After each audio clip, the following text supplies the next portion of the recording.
Hello everyone, and today we'll be reading A Pocket for Corduroy by Dawn Friedman.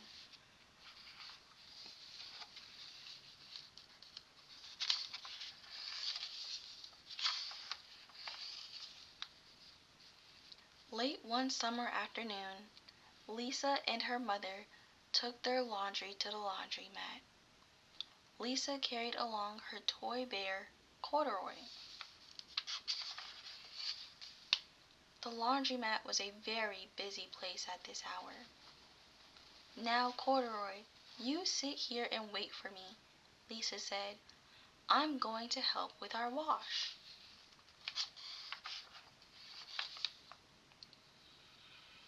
Corduroy waited patiently.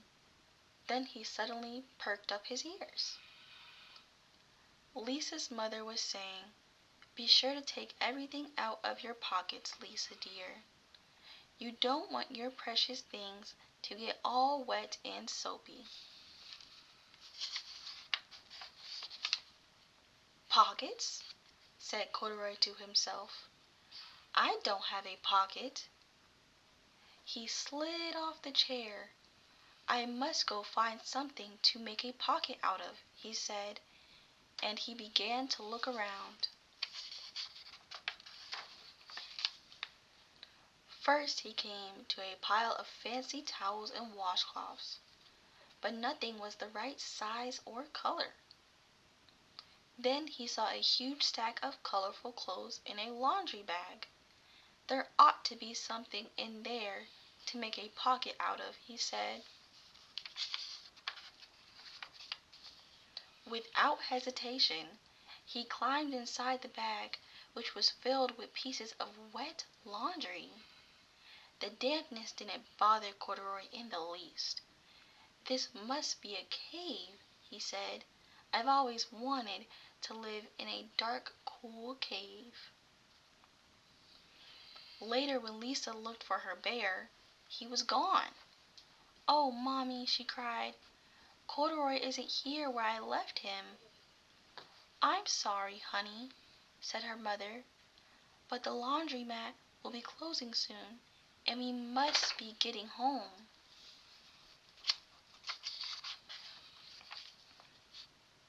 Lisa did not want to leave without Corduroy, but her mother insisted. "You can come back tomorrow," she said. "I'm sure you will find him." As they left, a young man wearing an artist's beret was taking his wet laundry out of a bag, the very bag Corduroy had discovered. Before he knew it, Corduroy was being tossed together with all the sheets, shirts, shorts, and slacks inside the dryer. But just as the artist was shutting the glass door, Corduroy tumbled out onto the floor. "How in thunder did that bear ever get mixed up with all my things?" the artist wondered. Poor Corduroy was damp all over. "The least I can do for him is give his overalls a good drying," said the man. He unbuttoned Corduroy's shoulder straps and put his overalls in the dryer.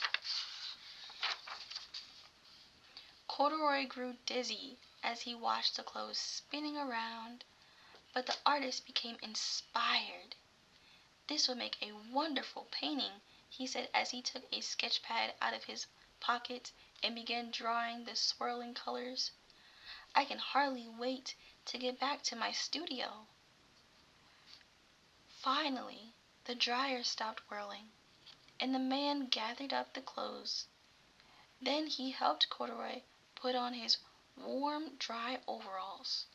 All at once, the manager of the laundromat called, "Closing time! Everybody out!" Corduroy was gently placed on top of a washing machine. "I wonder who that bear belongs to," said the artist as he was leaving. "He should have his name someplace. He's too fine a fellow to be lost." As soon as the lights were turned off, Corduroy began his search again. He was surprised to see something white glowing in the dark.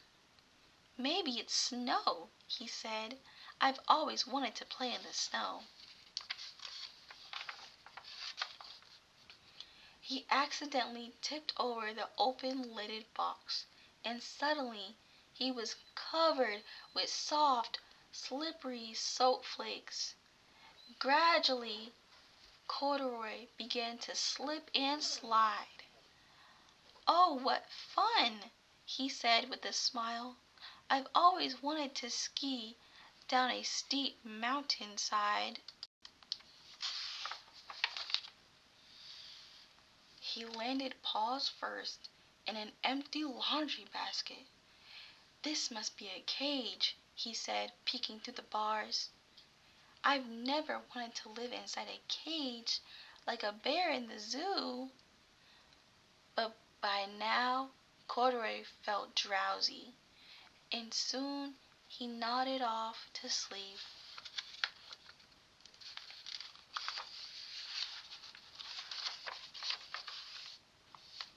Next morning, when the manager came to open the laundromat, there was Lisa waiting. "I left something here yesterday," she exclaimed. "May I look around?" "Certainly," said the manager. "My customers are always leaving things." Lisa was searching under the chairs and in back of the washing machines when she heard the manager call her. "Is this what you're looking for, señorita?"